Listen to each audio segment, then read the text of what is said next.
திருமுருகாற்றுப்பனுடைய கடைசி வரை நாம் ஓதிய பிறகு 10 பாடல் உண்டு. குன்றம் எறிந்தாய், குறைகளில் சூழறிந்தாய், புந்தலையை போத பொருவுடையாய், என்றும் இளையாய், அழகையால் எருந்தான் ஏறே உளையா என்னும் உள்ளத்து உரை என்று தொடங்கி ஒரு 10 வெண்பாக்கள் உண்டு. 9வது பாடலே என்ன வருகின்றது?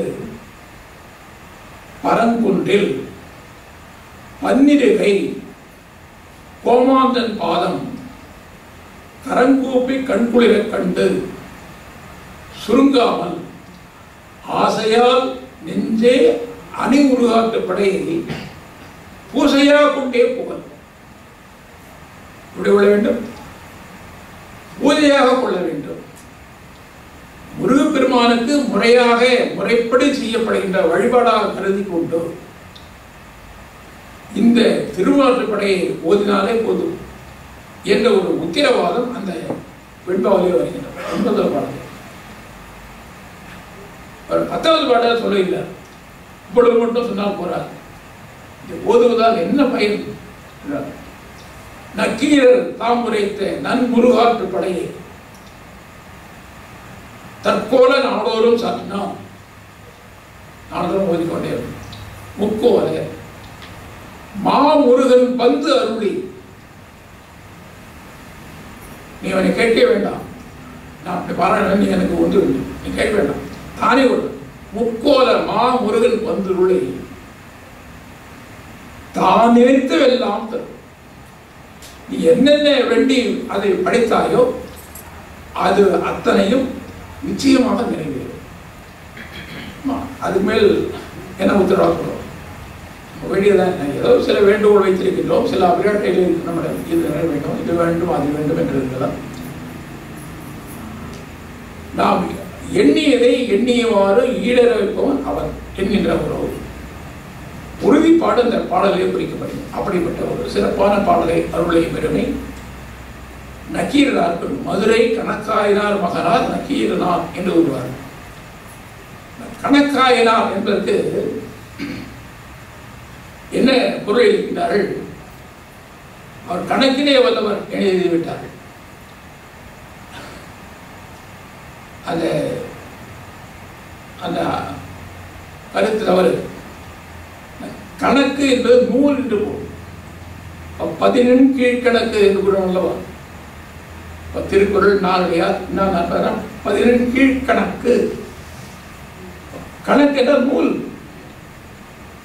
நூல்களின் தொகுதி. பல நூல்களை அவர் நன்றாக படித்தவர். அதற்குரிய மதுரை கணக்காயனார் என்று அவர். ஆயம் என்றால் தொகுதி. நூல்களின் தொகுதியை நன்றாக ஆராய்ந்து பயின்று அறிவுத்திறம் பெற்றவர். அவருடைய மகனார் நக்கீரர். சங்ககாலத்திலே, இந்த கடைச்சங்க காலத்திலே அவர் தான் தலைமை புலவர். அவரை பற்றி வரலாறு உங்களுக்கு தான் தெரியும். அதை பற்றி சொன்னால் நேரம் ஆகிவிடும். இந்த பாண்டியர்களுக்கு ஏற்பட்ட சந்தேகம், பெண்களின் கூந்தலுக்கு இயற்கையான மனம் உண்டா இல்லையா என்ற சந்தேகம், அதை நிவர்த்திக்கு தருமி என்கின்ற அந்த ஒரு அந்தணருக்கு சிவபெருமான் போன்ற பாடல் எழுதி கொடுக்க, உபதேர வாழ்க்கையை அஞ்சலித்தும் என்ற பாடல் எழுதி கொடுக்க, பெண்களுக்கு வந்து இயற்கையாகவே மனம் உண்டு என்கின்ற ஒரு கருத்துப்பட அந்த பாடல் இருக்கிறது. தருமி பரிசில் பெற்றுக் கொண்டான். அப்போதுதான் நக்கீரர் அதை எதிர்க்கின்றார். அப்படியெல்லாம் கிடையாது. பெண்களுக்கு இந்த பூ வைத்துக் கொள்ளுதல், வேறு வாசனை எண்ணெய் தேய்த்துக் கொள்ளுதல், அதெல்லாம் செய்யறதுக்காக தான் அந்த கூந்தலுக்கு மனம் இயற்கையான மனம் என்பதை நான் ஒத்துக்கொள்ள முடியாது. சரி, மாவட்ட பெண்களுக்கு, தேவ பெண்களுக்கும் கிடையாது, கலைமகளுக்கும் கிடையாது. இப்போ அழகிலே பெயர்பட்ட திருமகளுக்கும் இயற்கையான மனம் கிடையாது. நாம கொடுக்குற பூதான். நீ நாள்தோறும் வழிபடுகின்ற பார்வதி பிராட்டிக்கு என்ன பார்வதி பிராட்டுக்கும் அப்படித்தான். அப்புறம் நீ உண்மையை தெரிந்தும் கூட ஒரு விதண்டாவாதத்திற்காக மறுக்கின்ற காரணத்தால் உனக்கு தண்டனை கொடுக்க வேண்டியது அவசியம் என்று அவருக்கு தண்டனை கொடுக்கின்றார். ஏன்னா உண்மை என்னவென்றால் அதை நாம் சங்கலை குறுந்தொகை நற்றினை போன்ற அந்த பாடலை பார்க்கலாம். பெண்களின் கூந்தலுக்கு இயற்கையாக மனம் உண்டு, அதில் எந்தவித மறுப்பும் கிடையாது. வல்வில் ஓடி காணும் நாரை என்ற ஒரு தொடர் குறுந்தொகையிலே வரும். தனக்கு மிகவும் பிடித்த இந்த காதலின் கூந்தல் எப்படிப்பட்ட மனத்தோடு இருக்கின்றது. வல்வில் ஓருடைய காட்டு இருக்குன்னா அந்த காட்டிலே பல வகை பூக்களின் மனம் இருக்கும். அந்த காட்டிலே எப்படி பல்வகை பூக்களின் மனம் நன்றாக எழுந்து நம்மை கிறங்க வைக்கின்றதோ, மகிழ வைக்கின்றதோ, அதுபோன்று உன்னுடைய கூந்தலேயே மனம் இருக்கின்றது என்று கூறுகின்றார். அப்படி பல எடுத்துக்காட்டு. அது இயற்கையாக அவர்களுக்கு அந்த ஒரு பொலிவு உண்டு, அது தெய்வத்தன்மை உண்டு. அதை யாரும் மறுப்பதில்லை. நக்கீரனுக்கும் அது தெரியும். தெரிந்தும் அந்த இடத்துல மறுக்க வேண்டும். என்னோனோ ஒரு புலவன் 49 புலவர்களால் தீர்க்க முடியாத விஷயத்தை இவங்க தீர்ப்பதா இன்னும் அந்த ஒரு எண்ணம் இருக்கலாம். அதனால அவர் மறுத்து விட்டார். அதற்கு சிவபெருமான் தண்டனை கொடுக்க அவருடைய உடல் குஷ்ணம் போன்ற அது போன்ற பாதிப்புக்கு உள்ளாகி வெப்பம் தலைக்கு ஏறி ஒற்றாமரிலே குளித்தார். அது அடங்கவில்லை.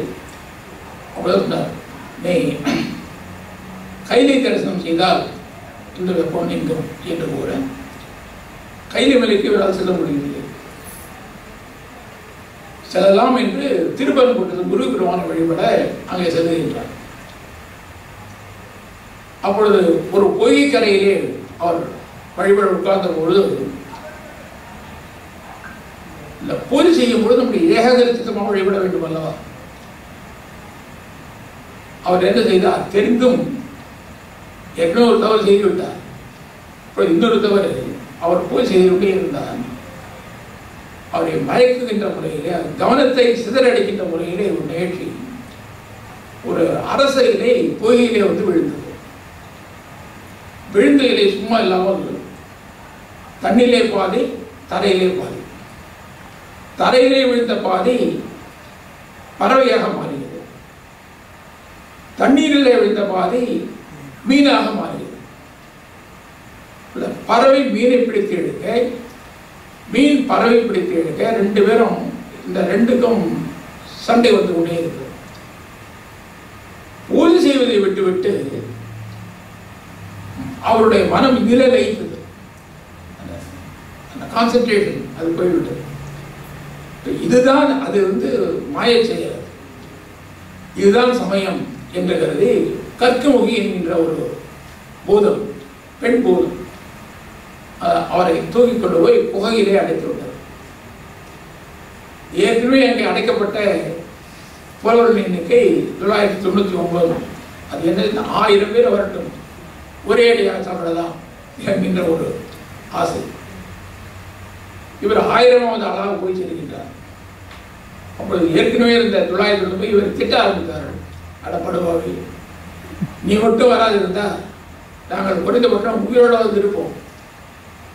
நீ அகப்பட்டு விட்ட காரணத்தால் உன்னோடு சேர்ந்து நாங்கள் எல்லாரும் அழிய போகின்றோம் என்று எல்லோரும் அவரை வையவே அவர் கவலைப்பட வேண்டாம், குருவுடைய அருளால் நாம் அனைவரும் இந்த ஆபத்திற்கு மீளலாம் என்று கூறி, அப்போதுதான் அவர் முருகப்பெருமானை துதிக்க வேண்டும் என்று அந்த எண்ணம் கொண்ட பொழுது முருகனுடைய திருவருள் அடியெடுத்துக் கொடுக்கின்றது. உலகம் ஓப்ப பலநீர்வு திரிதரு பலர்புகழ் ஞாயிறு கடற்கண்டாங்கு ஒவ்வொரு இருக்கும் சேன்விளக்கு விருளை என்று இப்படி அந்த பாடம் தொடங்கும். அது முருகப்பெருமானுடைய திருவருளால் அவர் பாடிய காரணத்தால் அந்த பாடலுக்கு என்ன சிறப்பு என்றால், அதை அருணகிரி பெருமான் மிக அற்புதமாக தெரிவிக்கின்றார். அந்த திருமுருகாற்றுப்படை வேதங்களின் உட்பொருளை கொண்டுள்ளது. வேத மந்திரங்களின் கருத்தை அது உட்கொண்டு இருக்கின்றது. கீத இசை கூட்டி வேத மொழி சூட்டு கீரர் இயல் கேட்ட கிருபை வீடே. திருப்புகழ் பற்றி வருகின்றவர் அருணகிரி பெருமானுடைய வாக்கு இது. அந்த பாடல் எப்படி கீதத்தோடு பாடப்பட்டது, இசையோடு பாடப்பட்டது. கீத இசை கூட்டி அவர் என்ன கூட்டினார்? மாலை வேத கருத்துக்களை உள்ளடக்கிய பாமாலை. வேத மொழி சூட்டும் கீரர் இயல், இந்த அகவர் பாடல். கீரர்னா இந்த திருவாற்றுப்படை. இது இந்த திருவாற்றுப்படையிலே வேத மொழிகளின் சாரம் இருக்கின்றது. அவருக்கு அருளாக தெரிகிறது. ஒரு குறிப்பீடு நான் கூறப்போகின்றேன், எப்படி அது வேதத்தோடு கொடுக்கிறது. பல பாடல்களே அருணகிரி பெருமான் இந்த திருவாற்றுப்படையை பற்றிய சிறப்பையெல்லாம் கூறுகின்றார். வேல் விருத்தம் அன்பர்கள்லாம் படித்திருக்காங்களோ? அன்பர்கள் முக்கியமாக இந்த மூன்றை மறக்கக்கூடாது. சென்ற வாரம் முக்கியமாக சில சிறிய பாடல், 4 வரி பாடல், 8 வரி பாடலாம் கொடுத்தேன். வேல் விருத்தம், மயில் விருத்தம், சேவல் விருத்தம், இந்த மூன்றையும் அவர் படித்திருக்கிறார். அதுவும் அன்பர்கள் நிச்சயமாக தினந்தோறும் பாராயணத்தில் எடுத்துக்கொள்ள வேண்டும். வேல் விருத்தத்திலே ஒரு பாடல், ஓம இருடி தலைவர் ஆசி பெற்று உயர்வானில் உம்பர் சுற்றுதி பெற்று. இந்த வேல் அப்படி இருக்கிறது. ரிஷிகளுடைய ஆசீர்வாதம் அதற்கு இருக்கிறது. தேவருடைய போற்றுதல் அதற்கு வாழ்த்திருக்கின்றது. எல்லாவற்றுக்கும் மேலாக என்ன பெருமை? நாவுடைய கீரன் தனது பாடல் பெற்று, நாவன்பு மிக்க கீரனுடைய பாடலை பெற்ற பெருமை இந்த வேலாயத்துக்கு உண்டு. அப்படி கூறுகின்றார். ரெண்டு பேர் அவர் எப்படி அடியெடுத்து கொடுத்தார்? அடிமோனை சொற்கிடங்கே உலகாம் ஓப்ப என்று உன் அருளால் அழுக்கு தந்த பெரியோனே. இதுவும் அன்னைக்கு இப்படி ஒரு பாடல், பல பாடல்கள் கந்தரந்தாதிலே பாடுகின்றார். ஏழை திருக்கோயிலே பாடுகின்றார். அன்னை பெருமானுக்கு இந்த திருவாற்றுப்படையிலே அவ்வளவு ஈடுபாடு. வேல் வகுப்பிலே கூட இருந்தார். பருத்த மலை இருத்த விட வெளுத்தனை கடத்த ஒரு சிவத்த விட மரச்சினின் விழுக்கினர் அவலே உள்ளது. பழுத்த முது தமிழ் புலவை இருக்கும் ஒரு கவி புலவர் இசைக்குறுகி வரைக்கோயை இடித்து வழிகாணும். இந்த திருவாட்டுப்பாடையை பாடையை முடித்தவுடனே முருகு பெருமான் எழுந்தருளை வேலாயுத்தால் அந்த கற்கமுகியின் என்ற போதத்தை கொன்று புலவர்கள் எல்லாம் விடுவித்தான் என்ற ஒரு வரலாற்றை பார்க்கின்றோம். அதுக்குதான் இந்த திருவாட்டுப்பாடை பாடி நலம் பெற்ற பிறகு காலத்தை சொல்கிறார். கைலி போக வேண்டும் என்று ஆணையிட்டார் அல்லவா? காலத்து வரையிலே வருகின்றார். அதற்கு மேல் இவரால் கைலாயத்துக்கு செல்ல முடியவில்லை. முருகன் அங்கும் வெளிப்பட்டு, நீ கஷ்டப்பட வேண்டாம், நீ பொன்மொழியால் இந்த ஆற்றின் கரையில் நீராடி பெருமானை வழிபட்டாலே போதுமானது, கைலி காட்சி உனக்கு கிடைக்கும் என்று ஆறுதல் கூறுகின்றார். அவர் கூறியவரை பொன்முகலி ஆற்றிலே அவர் நீராடி சிவனை காணித்த அந்த கணத்திலேயே அவருக்கு கைலி தரிசனம் கிடைக்கிறது. ஆகையால் கைலி பாதி களத்தி பாதி அந்த ஆதி என்ற ஒரு பிரபந்தத்தை அவர் பாடுகின்றார். அப்படியே அந்த அவருடைய படைப்புகள் எல்லாம் மிகச்சிறந்த ஒரு பேராற்றல். கண்டபதியாரை பற்றி பாடுகின்றார். பெருந்தேவ கோப பிரசாதம் என்று படித்தார். அப்படி வேதத்தினுடைய சாரமாக வேதனுடைய கருத்துக்கள் இடம்பெறுமாறு அருளால் பாடுகின்றார். அதான் சரி. இந்த வேதம் என்று சொல்லிய காரணத்தாலே எப்படி அந்த வேத மந்திரத்திற்கு ஒரு பொருள் மட்டும்தான் உண்டு என்று கூற முடியாதோ அதே போன்று இங்கே அப்படித்தான் திருவிழாட்டுப்படைக்கு மேலோட்டமாக இலக்கிய ரீதியாக பொருள் உண்டால் நல்லதுதான், அது ஆரம்ப நிலை. ஆனாலும் கூட ஒவ்வொரு வரையிலும் இதற்கு ஆழ்பொருள் உண்டு. அதுதான் நாம் உணர்ந்து கொள்ள வேண்டும். வேதங்களுடைய அந்த ஆற்றல் திருவிழாட்டுப்படைக்கு உண்டு. இந்த மாத்வாச்சாரியார் என்ற ஒரு ஆச்சாரியர் இருந்தார், உங்களுக்கு தெரியும், துவைத மரபெல்லாம். அவருடைய சிஷியர்கள் கேட்டார், முதல் சூக்தம் ரிக்வேதம் அக்னிமிலை புரோகிதம் அதற்கு ஒரே எழுதுமாக கேட்டார். அவர் சொன்னார், வேத மந்திரங்களில் ஒரே குருல உள்ள லேசான காரியம் அல்ல. அதை அவரவர் உபதேசம் பெற்றுக் கொண்ட பிறகு சிந்தித்து தாங்களாக கொடுத்துக் கொள்ள வேண்டும். ஆயல் வேண்டாம் என்றார். இவர் வற்புறுத்தினார். சிஷியர்கள் வற்புறுத்தார். என்ன செய்தார்? எழுத ஆரம்பித்தார். ஒரு அர்த்தம், இரண்டாவது முறை எழுதினார் இன்னொரு அர்த்தம், மூன்றாவது முறை, இப்படி 100 விதமான அர்த்தங்களை அவர் எழுதினார். ஒரே ஒரு பாடம், ஒரே ஒரு சுத்தம். அதற்கு இவர் எழுதிய அர்த்தம் 1 அல்ல 2 அல்ல 100. இதை எடுத்துக்காட்டி இதுதான் மந்திரத்தினுடைய இயல்பு. மந்திரத்தை நீ உள்ளவாறு ஒரு உபதேசம் இல்லை, சில பொருளை வந்து கொண்டாலே போதுமானது.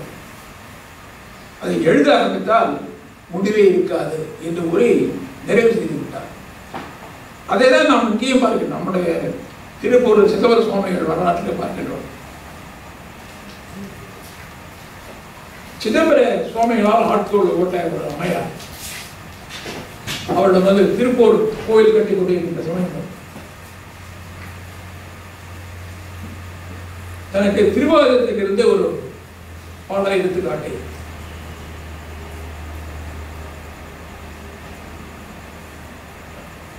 புடைப்பட்டு இருப்பது என்று கொல்லாமணியில் பிறந்தே என்று ஒரு வரி வருகின்றது. அதற்கு ஒரு விளக்கம் தருமாறு, அதனுடைய உண்மையான பொருள் என்ன, விளக்கம் தருமாறு கேட்டார். இவருக்கு வேலை அறியும் அல்லவா, கோவில் கட்டிக்கொண்டே இருக்கின்றார். அப்போதுதான் நிர்மாணம் நடைபெற்று முடியும். நான் எழுத்துறேன் நிச்சயமாக, ஏன்னா இவருள்ள மந்திர உபதேசம் பெற்றவர். நான் தருகின்றேன், ஒரு 2 நாள் கழிச்சு வாசம் இரவு நேரத்தில் தியானத்தில் இருந்த பொழுது எழுத ஆரம்பித்தார். புடைப்பட்டு இருப்பது என்று கொல்லாமணி பிறந்தேன். ஒரே ஒரு தான் 2 நாள் எழுதினார், 3 நாள், ஒரு 10 நாளாக இருக்கிறது. நிறைய ஏடுகள் சென்றிருக்கிறார். இன்னும் முடிந்த பாடல் 10 நாள் எழுதியும் அந்த ஒரு வரைக்கு அர்த்தம் எழுதி முடிந்த பாடல். அப்பொழுது முருகப்பெருமான் அவருடைய குருநாதர் வடிவத்திலே வந்தார், குமாரதேவர் வடிவத்திலே வந்தார். அன்பரே, நீ இதில் வெற்றி காண முடியாது, அது போய்கொண்டே இருக்கும்.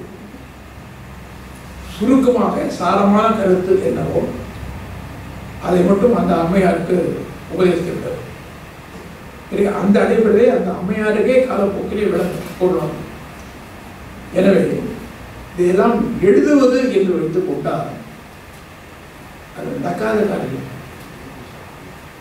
அது ஆச்சரியமா இருந்தால் ஒரே ஒரு வரிதான், புடையப்பட்டு இருப்பது என்று என் பொல்லாவணியில் பிறந்து. அதிகமாகப்பட்டு போனால் ஒரு 10 வரி எழுதலாம், அது ஒரு பக்கம் எழுதலாம். அவர் 10 நாள் எழுதினார், முடியவில்லை. அவர் பெருமானே இதெல்லாம் முடியாது. நீ அனுபூதியாக உணர வேண்டும், படித்து படித்து ஆழ்ந்து ஆழ்ந்து உணர வேண்டிய கருத்துக்கள் அதையெல்லாம் நீ எழுதி கொண்டிருந்தால் இதெல்லாம் முடியாது என்று கூறிவிட்டார். தமிழ் பாட்டுக்கு அந்த ஒரு திருவாதிரைக்கு அந்த ஒரு நிலை பார்ப்போம்லோ அது பொருள் பேதத்திற்கும் ஒரே காண முடியாது. அதே போல் நாம் திருவிழாட்டு படையிட்டு வரும்போது நாம் என்ன அச்சித்த நூலிலே இந்த சொல்லுக்கும் பொருள் இது என்ன முறையில் பார்க்கின்றோம். உலகம் உலகம் எல்லாம் எழுமாறு பலனை வளமாக எழுந்து மேருமலையை சுற்றி வருகின்ற சூரியன் காலையிலே கடற்கரையிலே கண்டால் எப்படி இருக்குமோ அது போன்ற ஒரு சிறப்பினை உடையவன் என்ற ஒரு உணை வருகிறது. அதுதான் முதல் வரையில் இருக்கும். உலகம் போப்பை பல நேர்வு பலமாக எழுந்து திரிதரு பலர் வழியாயிரு கடற்கண்டாங்கு ஒவ்வொரு மிக்கும் சேர்விடுங்க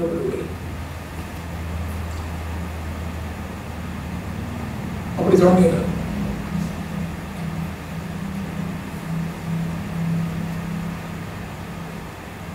இது சாதாரண பொருள்தான்.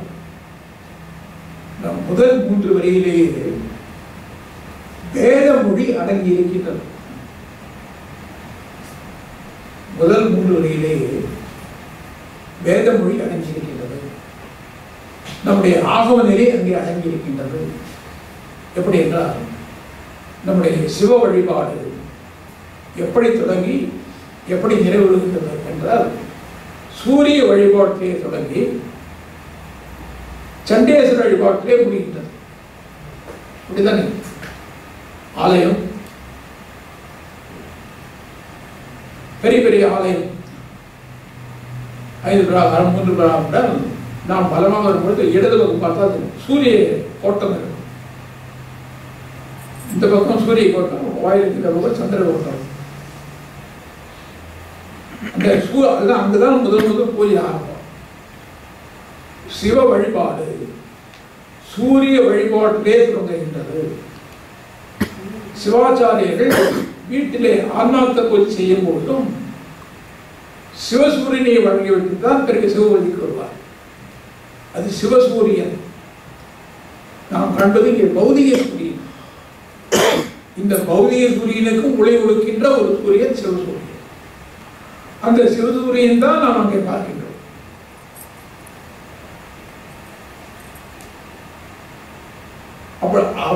அப்படிப்பட்ட சிவசூரியனை வழிபட்டு ஆற்றல் பெற்றுக்கொண்டு அந்த ஆற்றலால் சிவபெருமானை வழிபட வேண்டும்.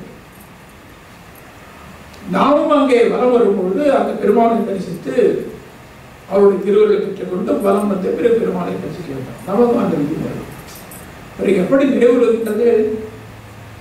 சண்டேஸ்வர வழிபாட்டை நிறைவுறுகின்றது இல்லையா? வழிபாடு சண்டேஸ்வர வழிபாடு ரொம்ப முக்கியம். அம்பாளுக்கும் உண்டு, கணபதிக்கும் உண்டு, முருகப்பெருமானுக்கும் உண்டு. சண்டன் என்று என்ன பொருள் என்றால் சூரியன் என்று.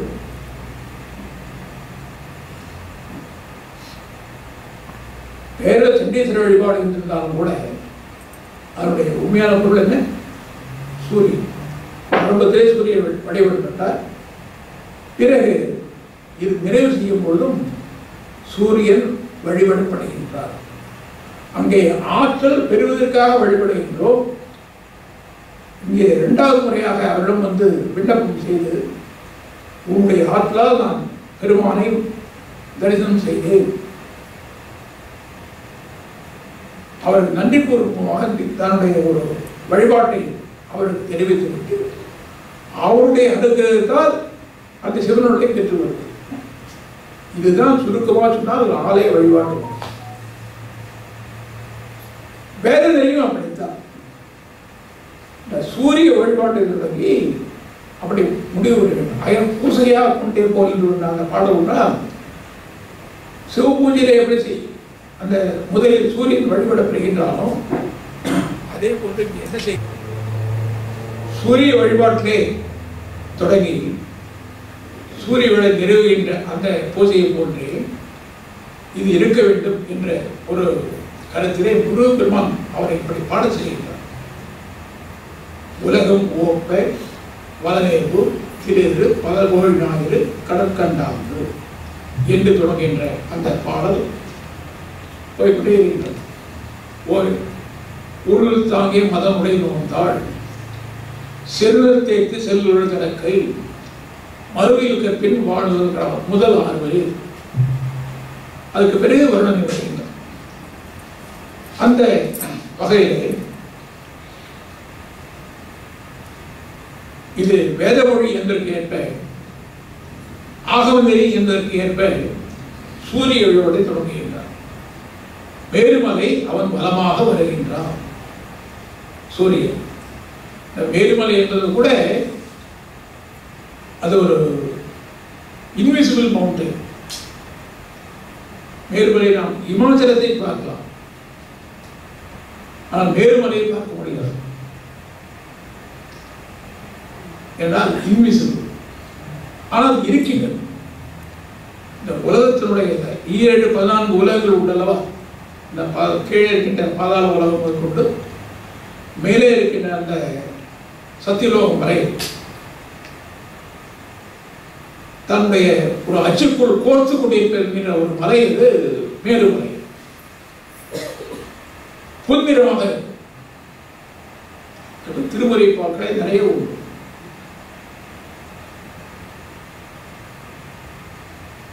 இந்த மேருமலை வலம் வருகின்ற முறையில் தான் சூரியனுடைய இயக்கம் இருக்கின்றது என்ற அந்த கருத்து, அந்த சூரியனை பற்றிய ஒரு அமைப்பு முறை, சூரியனுடைய ரதம் ஏன் ஒற்றை சக்கரத்தில் இருக்கின்றது, அதுகள் 7 குதிரைகள், இன்னும் ஒரு விரிவான ஒரு கருத்து வருகிறது. அதையெல்லாம் உள்ளடக்கித்தான் இந்த பாட்டிலே சூரியனை பற்றிய ஒரு குறிப்பு அங்கே தருகின்றார்.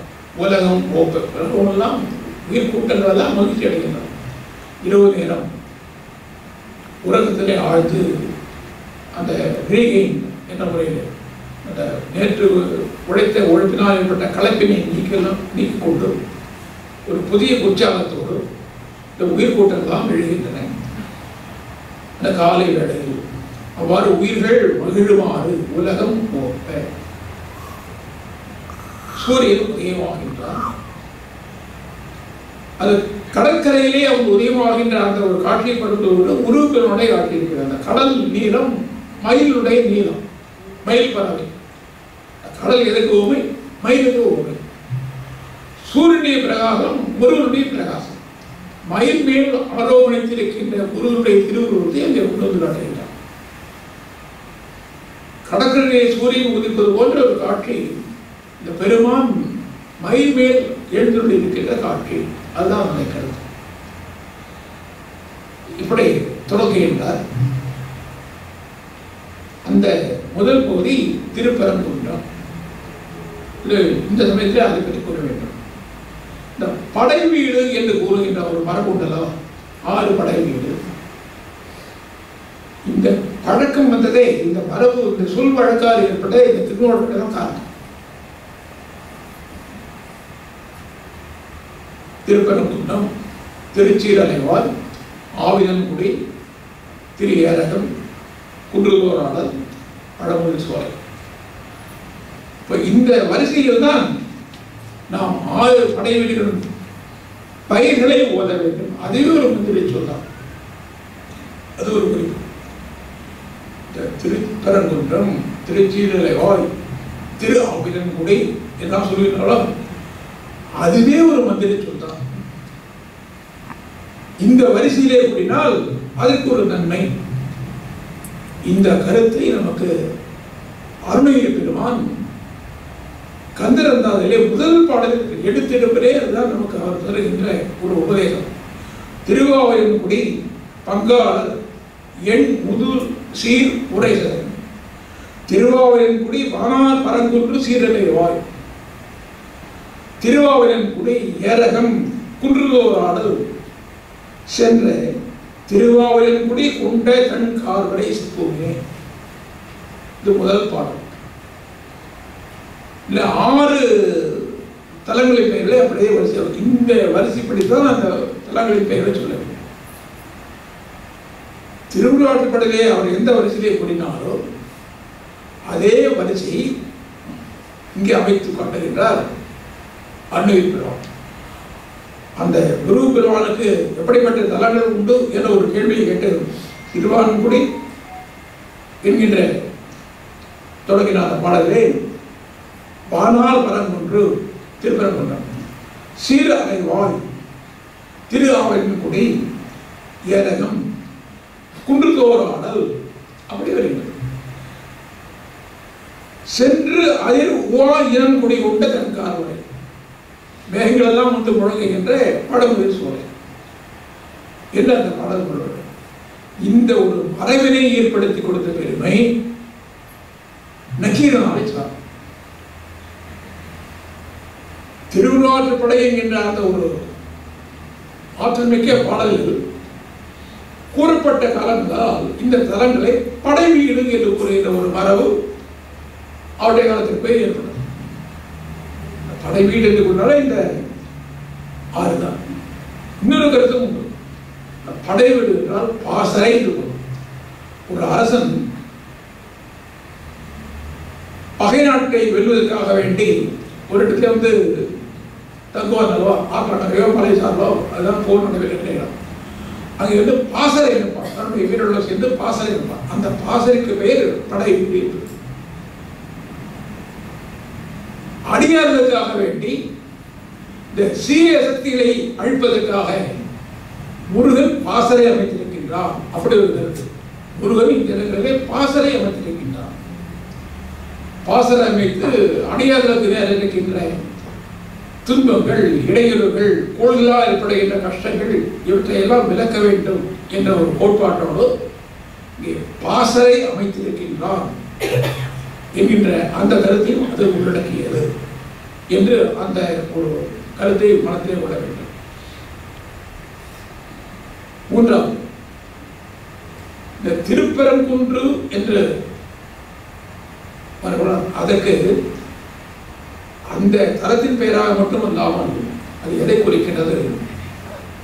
திருக்கையிலை மலைக்கு அது ஒரு மாற்று பெயர். அதனால் புலு உப்பு என்கின்ற ஒரு திருவுகளே அவர் அதை கையிலுக்கு நிகர் என்று கூறுவார்.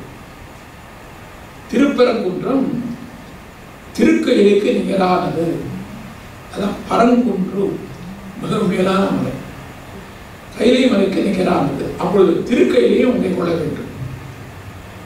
இரண்டாவது திருச்சீர் அலைவாய். திருச்சீர் செந்தில் மாநகரம், திருச்செந்தூர் நேரான பொருள். வேதமொழிப்படை ரகசிய பொருள் என்னவென்றால் திருவும் சீரும் மலைந்த முக்திக்கரை. இந்த கடல் என்பது ஆன்மாக்கள் இருக்கின்ற பிறவி. இந்த பிறவியாக கடலிலிருந்து நீங்கி முக்தி என்கின்ற கரையை சார்வதற்கு இடமாக இருப்பது அந்த திருச்சீர் அலை. அலைவா என்றால் கரை, முக்தி கரை, சிதாகாச பெருவடி என்கின்ற அந்த முக்தி கரை. அப்புறம் திருவாவூர் பழனி, அதை மூன்று சொல் உள்ளது. திரு ஆ இனம். திரு என்பது திருமகள், ஆ காமதேனு, இனம் சூரியன். அந்த தலத்திலே திருமகளும் காமதேனும் சூரியனும் முருக பெருமானை வழிபட்டு திருவருள் பெற்றிருக்கின்றார். திரு ஆ இனம். திருமகளும் காமதேனுவும் சூரியனும் வழிபட்டு பேறு பெற்ற இடம். ஆகையால் அதற்கு பெயர் உள்ளது திரு ஆவினன்குடி. இது நேர்பொருள். இதுக்கு உட்பொருள் என்ன என்றால், திரு என்பது சத் என்கின்ற ஒன்றையும், ஆ என்பது சித் என்ற ஒன்றையும், இரண் என்பது ஆனந்தம் என்ற ஒன்றையும். சத் சித் ஆனந்தம், இந்த மூன்றையும் தெரிவிக்கின்ற ஒரு பெயர் திருவாவூரின் குடி. இல்லை, ஒரு சிறப்பு ஒன்று என்னவென்றால், நான் இப்போ சொல்லிவிடுகிறேன். என்னுடைய விளக்கம் அடுத்த சனிக்கிழமை என்று இது பற்றிய இது தொடர்பான வேறு விளக்கங்கள் வரும். அருமையான சன்னிதானம் நாம் இங்கே காண்போம். சிட்னி முருகன் கோவில் திருவிழா மிக சிறப்பாக அமைந்த ஒன்று. சத்து சித்து ஆனந்தம் என்பது முருகப்பெருமானுடைய வலது பக்கம் சிவகோட்டம் இருக்கின்றது, அது சத்து. முருகப்பெருமானுடைய இடப்பக்கம் அம்பாள் சன்னிதானம், அது சித். இவர் இருக்கின்றார் நடுவிலே, அது ஆனந்தம். சத்திற்கும் சித்திற்கும் நடுவிலே காட்சி அளிக்கின்ற பெருமான். இவ்வாறானது மிக அரியது. உண்மையிலே பாராட்ட வேண்டிய ஒரு சிறப்பான ஒரு கோயில் அமைப்பு. இந்த 3 எதனுடைய சுருக்கம் என்றால், சூரனுடைய குணங்கள் 8 பார்க்கின்றனோ என் குணத்தான் என்று கூறுகின்றோம். கோளில் பொறியில் குணங்களவே என் குணத்தான் தாளை வணங்கான் தலை. என் குணத்தான் என்றவர் எல்லா திருப்பதியிலும். சிவரானுக்கு வரும்போது 8 குணங்கள். முருகப்பெருமான் ஆறுமுக கோலம் கொண்டிருக்கும் பொழுது அது 6 குணங்களாகும். 8 தான் 6ஆக சுருங்குகின்றது. சப்சூம் என்று 8 6ஆக சுருக்கப்படுகின்றது. 2 ஒன்றாக்கி 2 குணங்கள் ஒன்றாகும் என்பது, இன்னொரு 2 குணங்களை ஒன்றாகும். அப்படி என்றால் 8 என்பது 6ஆகும். இந்த 6ஐ சுருக்கினால் அது சத்து சித்த ஆனந்தம் என்ற 3ஆக மாறும். இந்த விவரங்கள் எல்லாம் நான் பள்ளி அமையை பற்றி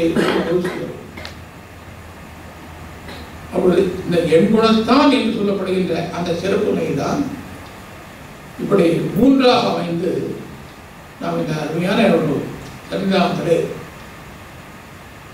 சத் என்கின்ற சிவபெருமானுக்கும் சித் என்ற பார்வதி பிராட்டிக்கும் நடுவிலே ஆனந்தமே வடிவாக பெருமான் எழுந்திருக்கின்ற ஒரு திருக்கோலம் இந்த சன்னிதானத்துடைய சிறப்பு. ஆயால் திரு ஆயினன்குடி அதனுடைய சிறப்பு. திரு ஏ அகம். ஏரகம் என்பது தலத்தின் பெயர், சுவாமி மலை. அதை பிரிக்க வேண்டும். ஏ அழகமிக்க, திருவருள் பொலிவு மிக்க, அகம் அடியாருடைய உள்ளம். அகம் என்றால் உள்ளம். முருகனுடைய சாநித்தியம் குடிகொண்டிருக்குமாறு அழகு பெற்று விளக்குகின்ற உள்ளம், அது அடியார்களுக்கு அவசியம் தேவை. திரு ஏரகம். குன்றுதோறானது முருகப்பெருமானுக்குரிய ஒரு மந்திர பெயர், சிறப்பான பெயர் குகன் என்பது. ஏன் அந்த பெயர் ஏற்பட்டது? ஆன்மாக்களுடைய இதயமாகிய குகைதோறும் எழுந்துள்ளிருப்பவர். எல்லா ஜீவராசிகளிடம் உள்ளத்திலும் அவன் இருக்கின்றான். இதயமாகிய குகையிலே இருக்கின்ற காரணத்தால் அவனுக்கு குகன் என்று பெயர். குன்று என்பது குகையை குறிக்கின்ற ஒரு சொல். குன்றுதோறும் ஆன்மாக்களுடைய இதயந்தோறும் எல்லா ஆன்மாக்களின் இதயத்திலும் அவன் இடம்பெற்றிருக்கின்றான். எனவே அவனுடைய சர்வ வியாபகத்தை குறிக்கின்ற ஒரு பெயராக அந்த 5வது பெயரை கொள்ளும் திரு குன்றுதோறான். 6வது இருப்பார்கள், அதுதான் ரொம்ப சிறப்பு. பழமுதிர் சோலை, திருமாலுக்கு சோலை. அதையிலே அந்த பெருமாளுடைய கோட்டத்தை கோயிலை காணலாம். இது மலையின் மீதே பெருமாளுடைய கோயில் இருக்கின்றது. அந்த இடத்துல கவனித்திருக்கலாம். பெயர் பாருங்கள், அருமையான பெயர். பழம் முதிர் சோலை. திருநெல்வேலி மாவட்டத்திலே ஒரு இடம், அந்த பெயர் ரொம்ப பிடிக்கும். சிந்துபூவன் துறை. இல்லை, அற்புதமான பெயர். பூக்கள் அப்படியே சிந்துகின்றன. இந்த தென்றல் காட்டிலே அசைந்து அசைந்து இந்த ஆற்றங்கரையிலே அப்படியே மெல்ல உதிர்கின்றன. சிந்துபூவன் துறை. அதுபோல ஒரு அழகான பெயர். பழம் உதிர் சோலை. சோலை விடம் முக்கியது, கனிகளை தான் உதிர்கின்றன. அது மேற்பொருள். உட்பொருள் என்னவென்றால், பழம் என்பது நம்மை போன்ற இல்லறவாசிகள் விரும்புகின்ற உலக பேர்கள், அந்த பேர்களாகிய பழங்களையும், ஜீவன் முக்தர்கள் சிவஞானிகள் அவள் வருகின்ற சிவாத்வித பேரு, அது ஒரு பழம். அதுவான பல நிலைகள், அதுவும் பழம் என்றுதான் பொருத்தம்.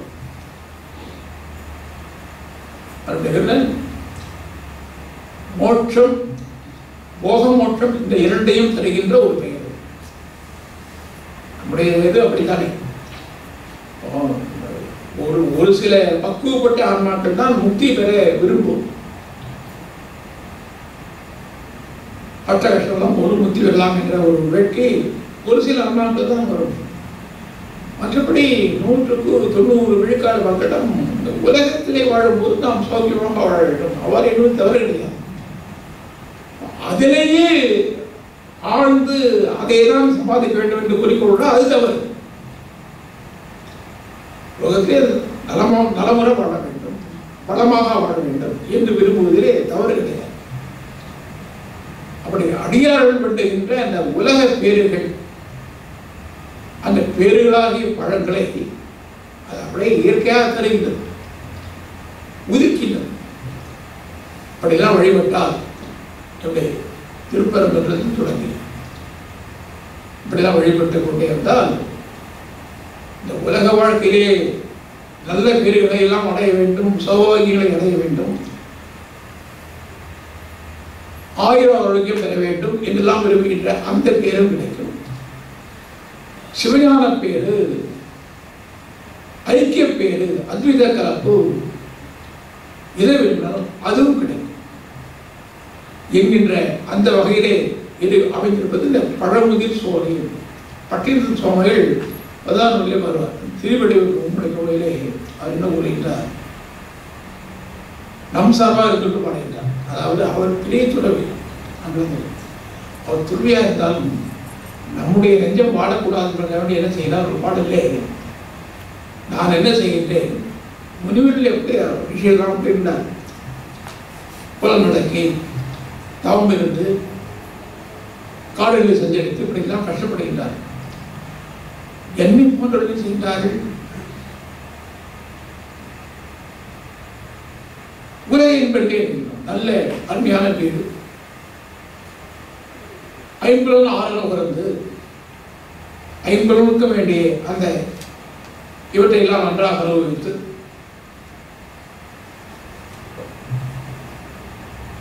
மைந்தரும் முக்கலும் மனமகிழ்ந்து ஓங்கி இவ்வகை இருந்தோம் ஆயினும் முனிவர்கள் அப்படி இருக்கின்றார்கள். ஞானிகள் தான், நாங்கள் தான் அப்படி இருக்கின்றோம். புலனூர் வழிபட்டு இப்படி உலக போக்கிலே சென்று கொண்டிருக்கிறோம். அப்படி இருந்தாலும் கூட நாங்கள் பயப்பட போவதில்லை, கவலைப்பட போவதில்லை. ஏனென்றால் நாங்கள் என்ன செய்கின்றோம்? அப்படி 50 நுகர்ந்தாலும் என்னுடைய நாவில் திருவெஞ்செழுத்து மந்திரம் இருக்கின்றது. மந்திர எழுத்தைந்தும் வாயிடை மறவாத சிந்தையின் வழி செலுத்தலும். இது அருமையான ஒரு உபதேசம். நாம் உலக பேர்களை விரும்பலாம், தவறு கிடையாது. உலக பேர்களை அடையலாம், உலக பேர்களை அனுபவிக்கலாம். அப்படி அனுபவிக்கும் பொழுது நம்முடைய சிந்தை பெருமானுடைய திருவடியில் வைத்திருக்க வேண்டும். அந்த பிடிப்பிலிருந்து விடுபடாமல் நாம் உலகங்களை உலக இன்பங்களை இருப்பது தவறு கிடையாது. அதுதான் சிந்தை நின் வழி செலுத்தலை. நாங்கள் இல்லறத்தில் இருந்தாலும் கூட இந்த திருவெஞ்செழுத்தை மறக்காமல் நம்முடைய சிந்தையை உங்களுடைய திருவடி வைத்துக் கொண்டிருக்கிற காரணத்தால் அந்த முக்தியும் இழந்திலே. அதான் சொல்றார், எங்களுக்கு போகத்துக்கு போகவும் கிடைக்கின்றது, ஞானிகளுக்கு போகம் கிடையாது, உலக இன்பம் கிடையாது, அவர்களுக்கு இது ஒன்றுமே கிடையாது, சொல்ல விட்டு. ஆனால் எங்களுக்கு அப்படி இருக்கு, தைரியம் எங்களுக்கு அந்த முக்தி பேர் நிச்சயமாக கிடைக்கும். இந்த உலக பேரையும் நாங்கள் விடவில்லை. அவர் லாபக்காரர் யார்? நாங்கள் தான். எங்களுக்கு முக்தியும் நிச்சயமாக கிடைக்கும், உலக இன்பங்களை பெறுவதில் எந்தவித கஷ்டமும் கிடையாது. இதுக்கு என்ன ஆதாரம் என்று கேட்டால் ஒரு நல்ல ஓமை கூறுகிறார். வல்லான் ஒருவன் கைமொழி என்ற எரியும், மாட்டான் ஒருவன் பாலா எரியும், நிலத்தில் விழா கல்லே போல இந்த அந்த ஒலிம்பிக் விளையாட்டு பார்த்தோம்னா ஜாவலின் த்ரோ, டிஸ்க் த்ரோ என்ற முறையில் பல வகை வாய்ந்த ஒரு சுற்று சுற்றி 8 சுற்றோ 4 சுற்றோ சுற்றி அதை வீசுவார்கள். அவர் தொலை சுற்றிலே போய்விடும். அதுக்கு பயிற்சியெல்லாம் விடுவார். அது கடைசியில் என்ன செய்கின்றது? அதுவும் கீழே தான் விழுகின்றது. அவ்வாறு வீசி எறியப்பட்ட டிஸ்கானது வானத்திலே இருக்கவில்லை, அது கீழே விழுகின்றது. ஏன்னா கொஞ்சம் தொலைவில் போய் விழுகிறது. சரி, நான் எந்த பயிற்சியும் செய்யவில்லை, நானும் அதை எடுத்து வீசி எறிகின்றேன். அது என்ன செய்யும்? கொஞ்ச தூரம் போகும், அதுவும் நிலத்தில் தான் விழும். ஆக அவனால் வீசப்பட்ட அந்த டிஸ்க் என்பதும் கருவியும் கீழே தான் விழுகின்றது. நான் வீசுகின்ற அந்த தட்டும் கீழே தான் விழுகின்றது. இது எப்படியோ அதே போல்தான் நான் மந்திரத்தை பொருள் தெரிந்து வந்தாலும் பயம் உண்டு. முனிவர் போல மந்திரத்தை பொருள் தெரியாமல் போதும் போதும் அதுக்குரிய பயம் உண்டு. அதன் நிலத்தின் விழா கல்லே போல நலத்தின் விழா தாங்கள் பெற வேண்டிய நன்மையிலிருந்து நீங்க மாட்டார்கள். யார்? நின் நாமும் நவென்றோ, உன்னுடைய திருப்பெயராக இருக்கின்ற 5 எழுத்தையும் மந்திரங்களை சொல்பவர்கள் இந்த 20 இன்பங்களையும் பெறுவார்கள். ஒரு உறுதி தருகின்றார். அந்த உறுதியை தருகின்ற இறுதி பகுதிதான் இந்த படமொழி சொல்லுகின்றது.